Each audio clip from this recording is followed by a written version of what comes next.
So guys, আজ আমি তোমাদের শেখাতে চলেছি একটা ক্যান্ডেলস্টিকের ব্যাপারে, যেটা হলো বেরিস এঙ্গেলফিং ক্যান্ডেলস্টিক। আমি তোমাদেরকে আই থিঙ্ক 3-4 দিন কি আগের সপ্তাহে হ্যামার ক্যান্ডেলস্টিক আর বুলিশ এঙ্গেলফিং ক্যান্ডেলস্টিক বলেছিলাম। Yes or no? এঙ্গেলফিং, এটা গ্রিন কালারের আর এটা রেড কালারের। তালিকা কালার চেঞ্জ করতে হবে।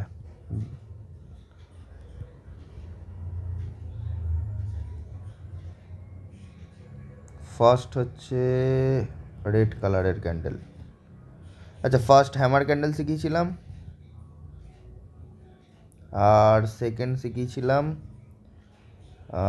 Bullish engulfing. Bullish engulfing engulfing আজকে বেরিস এঙ্গালফিং শেখাবো। এই ক্যান্ডেলের প্রপার উল্টো। প্রপার উল্টো মিন্স এই ক্যান্ডেলটা আমাদের সবুজ কালারের হয়ে যাবে আর এই ক্যান্ডেলটা হয়ে যাবে আমাদের রেড কালারের। অর্থাৎ আমি যদি বলি, আমাদের যেহেতু এটা বেরিস এঙ্গেলফিং, সেহেতু আমাদের সামনের ক্যান্ডেলটা হয়ে যাবে গ্রিন কালারের, পরের ক্যান্ডেলটা হয়ে যাবে রেড কালারের। তো বেরিস এঙ্গেলফিংয়ের একটা জিনিস হচ্ছে, আমরা বুলিশ এঙ্গেলফিংয়ে পড়েছিলাম সামনের ক্যান্ডেলটাকে এঙ্গালফ করবে গ্রিন ক্যান্ডেল। এটা উল্টো সেহেতু হবে সামনের গ্রিন ক্যান্ডেলটিকে এঙ্গালফ করবে একটা রেড ক্যান্ডেলে। বুলিশ এঙ্গেলফিং কোথায় তৈরি হয়? সাপোর্ট জোনে তৈরি হয়, মার্কেটের সাপোর্ট জোনে তৈরি হয়। Yes or no? বেরিস এঙ্গেলফিং কোথায় তৈরি হয়? বেরিস এঙ্গেলফিং তৈরি হয় মার্কেটের রেজিস্ট্যান্স জোনে। তো আজ আমি তোমাদের দেখাবো লাইভ মার্কেটে, কালকেও তৈরি হয়েছিল, আজকেও তৈরি হয়েছে। কালকে যে আমার নিফটি ট্রেডটা ছিল, সেটাই তোমরা যদি দেখো,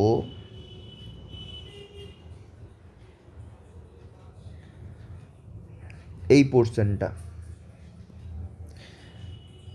এখানে আমার এন্ট্রি ছিল, যেহেতু আমাদের ক্যান্ডেলের ব্রেকডাউন দিয়েছিল, আই মিন ক্যান্ডেল বলছি, রেজিস্ট্যান্সের ব্রেকডাউন দিয়েছিল। দেন মার্কেট আপে গিয়ে একটা বেরিশ এঙ্গেলফিং ক্যান্ডেল বানিয়েছে। এবার বেরিশ এঙ্গেলফিং ক্যান্ডেল প্রপার বানায়নি, সোজা কথা, কারণ গ্রিন ক্যান্ডেলটা বড় আর রেড ক্যান্ডেলটা ছোট হয়েছে। তাতেও মার্কেট ডাউন সাইডে গেছে। কেন? কারণ এখানে একটা রেজিস্ট্যান্স জোন ছিল, রেজিস্ট্যান্স জোনের হাইটা ব্রেক করতে পারেনি। দ্যাটস ওয়াই মার্কেট ডাউন সাইডে গেছে, আর এটা 9 AM পুল ব্যাক নিয়েছে, সোজা কথা। আজকে দেখতে পাচ্ছ প্রপার সেই resistance জোনটাতেই proper berries engulfing candle তৈরি হয়েছে। প্রপার বেরিস এঙ্গেলফিং ক্যান্ডেল তৈরি হয়েছে। তোমরা যদি ভালো করে দেখো, এখানে গ্রিন ক্যান্ডেলটাকে পুরো এঙ্গালফ করে নিয়েছে আমাদের রেড ক্যান্ডেলটা। গ্রিন ক্যান্ডেলের বডিটা দেখো রেড ক্যান্ডেলের মাঝে আছে। That's why market resistance zone থেকে, চাইলে তোমরা এই ক্যান্ডেলের হাইলো মার্ক করে এন্ট্রি আর স্টপ লস লাগাতে পারো, অথবা এই রেজিস্ট্যান্স জোনের ব্রেকআউট, পরের ক্যান্ডেলটা দেখতে পাচ্ছ রেজিস্ট্যান্স জোনের ব্রেকআউট দিয়েছে। আমি যদি এটা মুছি কালারটা, পরের ক্যান্ডেলের রেজিস্ট্যান্স জোনের ব্রেকআউট দিয়েছে, দেন মার্কেট সাপোর্ট জোনের দিয়ে আমাদের টার্গেট দিয়েছে।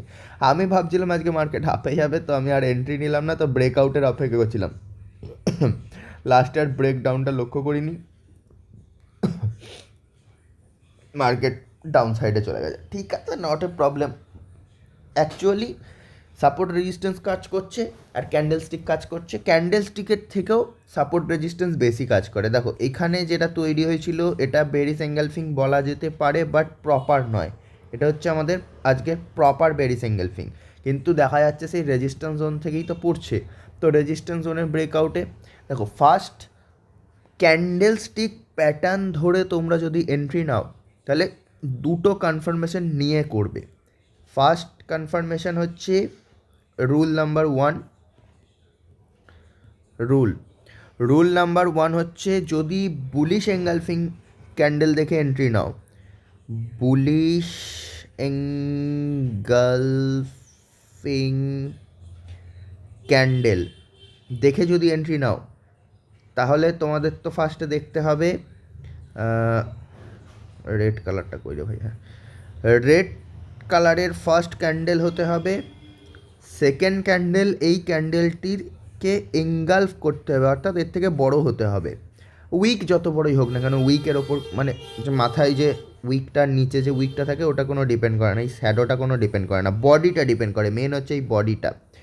ফার্স্ট রুল এঙ্গালফ হতে হবে। আর second rule, rule number 2, second rule must important, যদি বুলিশ এঙ্গালফিংয়ে নিই বাইং সাইডে, তাহলে বুলিশ এঙ্গালফিং ক্যান্ডেলটা যেন সাপোর্ট জোনে তৈরি হয়, এইটা হচ্ছে আমাদের মেন সেকেন্ড রুলটা।